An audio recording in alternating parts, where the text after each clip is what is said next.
AO au féminin, c'est vraiment un projet qui me tenait à cœur depuis des années, où il y avait vraiment cette volonté de permettre à des femmes en priorité de s'émanciper et d'accéder à l'autonomie. AWA au féminin, c'est un chantier d'insertion qui accueille, qui recrute en priorité des femmes en difficulté. Mais comme nous sommes pour l'égalité femmes-hommes, bien sûr que nous recrutons aussi des hommes. Il y avait pas mal de femmes hébergées à l'hôtel ou en foyer d'hébergement, des personnes qui n'avaient pas travaillé depuis longtemps, sont victimes de violences, réfugiés politiques, des jeunes avec un diplôme mais complètement isolés socialement parce que pas de confiance, elles ont du mal à s'insérer dans le marché du travail et puis ça dure 1 an, ça dure 2 ans, puis au bout de 3 ans, ben, on fait rien, on est à la maison, on perd confiance. Donc voilà un petit peu les profils des femmes que j'ai recrutées. Aujourd'hui, toutes les salariées, mises à part une, ont toutes eu un appartement. Donc ça, c'est notre plus grande réussite et j'en suis extrêmement ravie parce que c'est ça l'accès à l'autonomie. On a un travail, on a une maison, on se sent bien, on est chez soi et ça n'a pas de prix quoi en fait. Et donc ce chantier d'insertion, il a pour vocation de lutter contre le gaspillage vestimentaire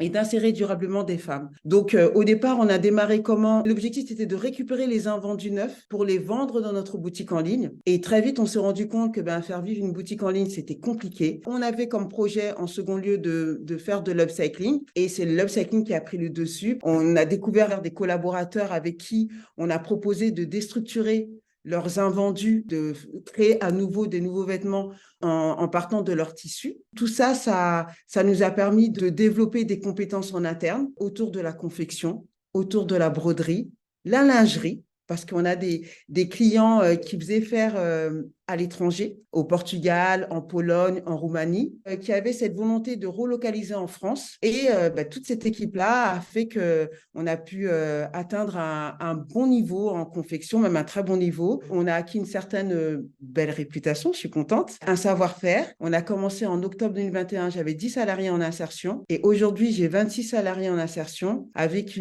un staff de 10 personnes. Donc, on est 36, c'est déjà pas mal. En 1 an et demi, waouh!